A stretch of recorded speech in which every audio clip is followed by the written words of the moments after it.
Order and cut!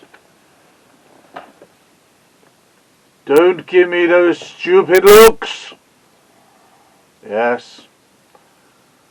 It wasn't my fault that I got home at the weekend and found at home my wig had been washed. Yes. You're not supposed to wash judges' wigs. And I come back and find this.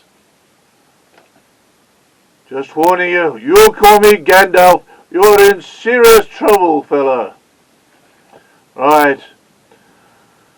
Okay. Please sit while I confirm the details you've given me and shake your head, say if it's correct, and shake your head if not. I know you're lying, so it doesn't really matter which. Okay.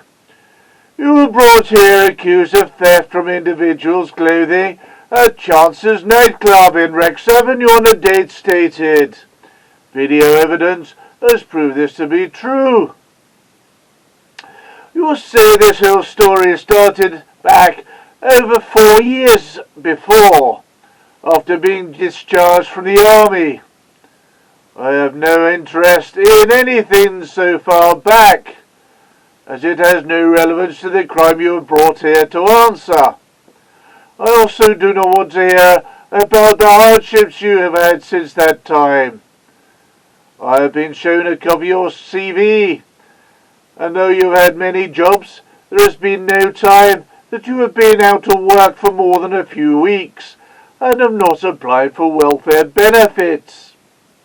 On this list, you have earned money as a milkman, a barman, a door-to-door salesman, a stripper grab, model, sandwich filler, dustman, sewer cleaner. I noticed you cleaned sewers at the same time that you sold perfume. I hope those sewers were the best smelling sewers around, or I would be very dissatisfied. The list goes on with you being a food tester for a hot chili company, a guinea pig for a medical trials, a dog walker, a match day mascot for the football ground, a hairdresser, a barista, a helium tester for balloons. Hey, is this Reiki property? Oh, yes. A crane controller, a nail technician, and a merkin fitter. Is this correct? I have no idea what a merkin is. You'll have to show me. They look like something that goes down there on a lady that has been kind of... Oh, they are. Oh, don't tell me how you attach them, please. Yes, you might find... Oh, I don't know. Anyway.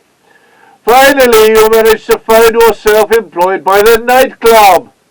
You had already worked as a barman, so were well aware of what is required.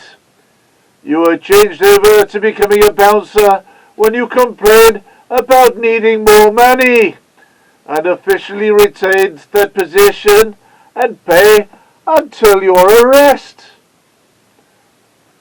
For a bouncer, your diligence was classed as second to none, and you were seen as a model member of staff until the nights when the club was broken into at 6 a.m, when all the other staff had gone home. You were beaten up and spent months in hospital recovering from serious injury. Is this correct?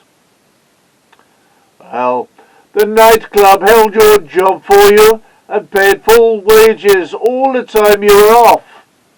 Then, after returning, after another incident, you told the management you could not continue in that role, so reprised your role as a barman without losing any pay. Is this correct? This was during a time where a lot of bar staff came and went very quickly, and you became head barman until a stash of money was found hidden behind some beer barrels in the cellar. While it could not be proved that you were responsible for the theft, you were the main suspect, because only 2 other bar staff were allowed to go down there. Both of the others resigned. From then on, you were transferred over to the cloakroom, looking after customers' coats. Looking after coats has to be one of the easiest jobs anyone could have found, and you still kept full pay while there. So that happened. It became inexcusable. In consecutive nights, the nightclub was booked up for private functions, both of which you should have been aware of. Though there have been complaints about goods missing from coats in the cloakroom, none had been confirmed. The first of these private functions was a rugby club's presentation night. Goods went missing and bouncers had to be called to stop any friction. The following night was a police force recruitment night, where you were being scrutinized like never before. They checked through the CCTV and saw that you had been up to.